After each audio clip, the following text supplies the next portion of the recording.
higher level math revolves around the concept of functions. So let's take a few minutes here and talk about what a function is and what makes it special. When I think of a function, I think of it as a type of a rule. And in this rule, what you're going to do is you're going to have some sort of input value, some number that you're going to start with. Then you're going to do whatever it is that your function does. So here's your function. And you're going to get an output value from that. Now, for something to be a function, there has to be a very unique type of relationship between this. For every input value, let's do it this way, every input value can have at most one output.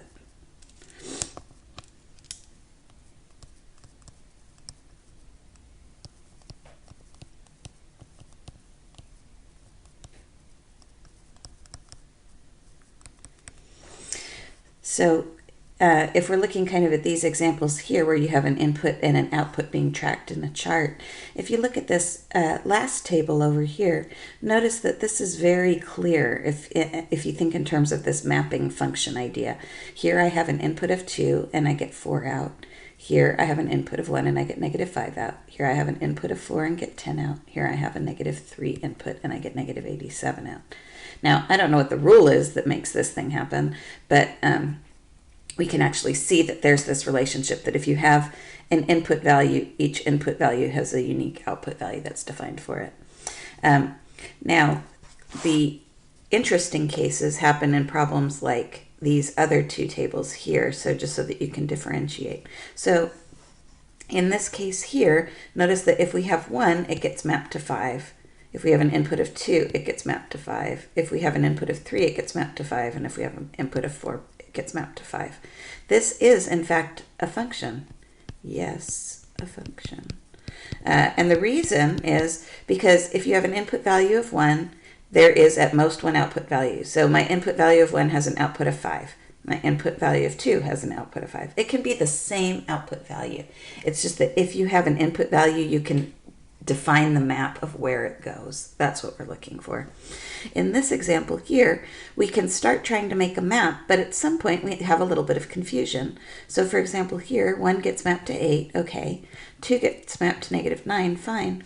But if we have an input value of 3, notice here we've got 2 different places that 3 is getting tracked to. 3 could go to 7 or 3 could go to 12. From a mathematics perspective, this gives us a lot of trouble. And so it's important to notice that this is not a function. And again, it's not a function because in this case, our input of 3 has 2 different outputs. This is what's a problem. It's fine if they all go to the same output, but if you have one number that goes to 2 different outputs, that's when you have a problem, and that's when you have something fail being a function. All right, so here we have examples of inputs and outputs tracked by tables. There are lots of different ways that we can look at and work with functions. So here's a few of them. In our next example here, what we're looking at is we're looking at sets of ordered pairs. Now, how does this all work? Well, let's go back and think to some of our definitions from earlier in this section. An ordered pair is made up of a value of x and a value for y.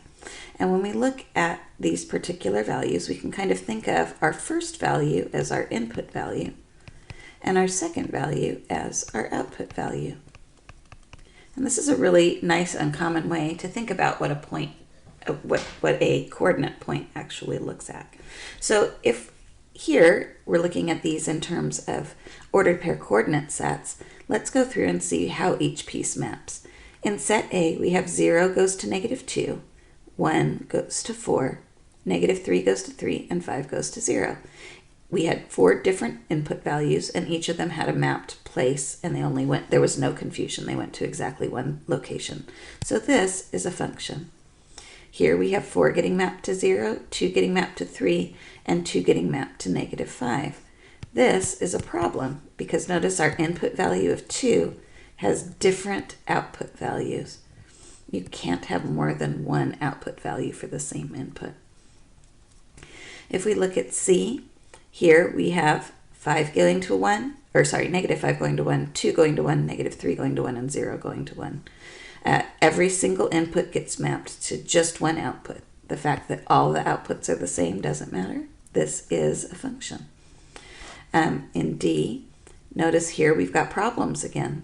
3 is getting defined with 2 different outputs, so not a function. And in this case, we can certainly have a function that's just a single number map. 1 gets mapped to 3. That's not a problem at all. And that is a function. If we can look at things in terms of ordered pairs, we can also look at things in terms of graphs. And when we look at graphs, we have the same idea. If there's a single input value, it can have, at most, 1 output value. Now, if we look at think of our concept of x and y, remember that this is our x-coordinate, and this is our x-axis, and this is our y-axis. So for every input value, for every x value, I can only have 1 output value, so 1 y value. So let's say, for example, I look at this spot here. For an input of x, there's only 1 location where there's an output of y. Here, for an input of x, there's only 1 location where there's an output for y. And this is true no matter where you look. If I look at this x value, there's 1 output for y because there's just 1 point where my graph crosses that particular vertical space. So when we talk about checking to see if graphs are functions by looking at them, a lot of times we use what's called the vertical line test. And the reason that we do this is because if you draw a vertical line, that's like your x-coordinate value. And then we want to look and see how many times that vertical line crosses our graph. And if it crosses more than once, then we fail our value being a function because we have an input value going to more than 1 output value. So vertical line test says that for every vertical line,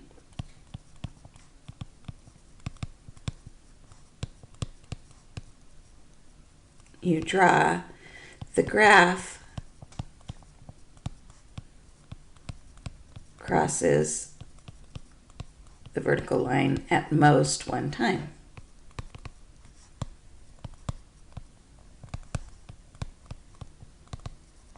All right, so let's apply the vertical line test to our different sets of graphs here. In our first graph here, we have a circle. Now, a circle is really an interesting graph, and there's lots of cool things that we can know about it. If we draw a vertical line through the graph here, it does not, the graph doesn't cross the circle at all. So here I have an input value with no output values. That's okay, because our restriction is that it has at most 1, so 0 is fine. If we drew our vertical line right here, that's okay. Here my vertical line crosses the graph only at a single time. However, if I drew a vertical graph or a vertical line here, notice that it crosses the graph here and here. Since it crosses more than once, what that means is that for this x value here, I have more than 1 y value that comes out, and so this is not a function. And that's kind of interesting because things that are not functions can have interesting rules and very predictable graphs, but it's just not a function, and therefore it's a lot more difficult to work with mathematically, which you may find if you continue on into trigonometry and different pieces like that. This next graph here we looked at, and notice every time you draw a vertical line, it only ever crosses the graph once. So this one is a function. In this next example, again, if we draw a vertical line, for example here, notice it crosses in lots and lots of different places. So because it crosses in more than 1 place, this is not a function. Here we just have an example of lots and lots of different points, and that's fine, right? We were looking at lists of ordered pairs before. We still can do the vertical line test. Just look at every time any vertical line that you draw only goes through at most 1 point. So this is a function. Keep in mind, for example, if we'd have added 1 more point like right here, then it would fail being a function because we could draw a single vertical line that went through more than 1 point. But in this particular case, everything worked great. All right, so with that in mind, let's take a look at ways that we can, another way that we can represent functions is with equations, and that's what we're going to look at next, is how can we use a function equation rule to do that and introduce some new notation to go along with it.